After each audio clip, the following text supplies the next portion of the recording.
तो जोहार गाइस जमा sorry welcome to my mini blog. तो ଏଟା ଆଜି ଆମେ ଆଇଛୁ ମାଛ ମାରି।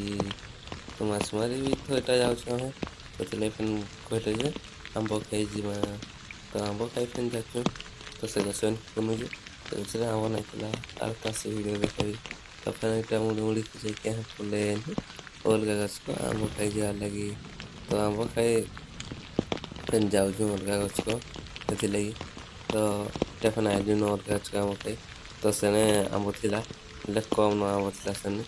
ସେଥିଲାଗି ଫେନ୍ ସେନେ ଦେଖନୁ ଖୋଜି ଖୋଜାକି ଆମ୍ବ ପାଇନୁ। ତ ଆମେ ସେନେ ଝଡ଼ାନୁ ଆମ୍ବ।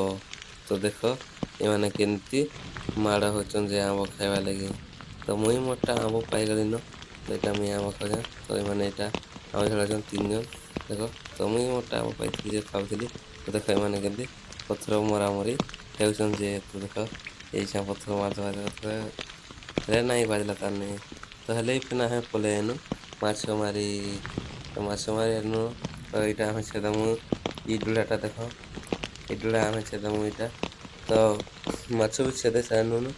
ତ ଏତିକି ମାଛ ଏଇଟା ଆମେ ପାଇଛୁ ଗୋଟେ ଡୁଢାରୁ। ଏଟା ଏତିକି ପାଇଛୁ ଆର୍ ଯୁଡ଼େ ଅଛେ ଦେଖ। ତ ଏଇଟା ବାଲ୍ଟିରେ ଫେନ୍ ଏତିକି ପାଇଛୁ।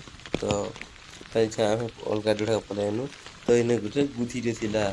ତ ଗୁଧିଟାକୁ ପିଟନୁ। ତ ବଞ୍ଚିଛୁ ତାଲି ଦେଖ ଲେଞ୍ଜା ପଡ଼ୁଛି। ତ ହେ ଗୁଧିକୁ ପିଟି ସାଇନୁ। ତ ଫେନ୍ ଆହୁରି ଫେନ୍ ପିଟି ଦେବା ଯେ ରକ୍ତ ବାହାରି ପଡ଼ବା ପାନିକ ସେଥିରେ ଉଡ଼ବା। ତ ଏଟା ଫେନ୍ ଗୁଧିକ ପିଟିକି ଫେନ୍ ଆମେ ମାଛ ଛେଦବା ଲାଗି ପଲେଇ ଆଇନୁ। ତ ସେମାନେ ମାଟି ମୁଟା ଚୁଣ୍ଟୁଥିଲେ।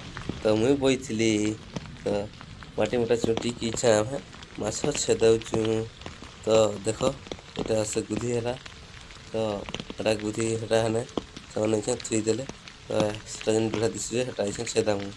ତ ଗୁଧି ସାନଟେନ ସେଥିଲାଗି। ତ ସେଥିଲାଗି ଆମେ ଫେନ୍ ଏଇଟା ମାଛ ଧରବା ଲାଗି ପଲେଇ ଆଇନୁ। ତ ଦେଖ ଏଇଟା ଫେନ୍ ଏତ୍କି ମାଛ ଧରିକି ପଲେଇ ଆଇନୁ ଘରକ। ତ ଘରେ ଏଇଟା ଧୁଉଥିଲେ କଙ୍କଡ଼ାଟେ ବି ଆନିଛନ୍। ତ ଏଟା ଧୁଇ ଧୁଆ ସାଇଲା ବେଳକୁ ଦେଖ ଇ କାଲୁ କେମିତି ଦେଖୁଛେ ଯେ। ଏଇଟା କାଲୁ ବୋଲଛୁ କାଁ ଏଇଟା ସେ କାଲୁ। ଭିଡ଼ିଓ ଭଲ ଲାଗେ ଲାଇକ୍ କରିଦେବ। ତ ବାଏ ବାଏ।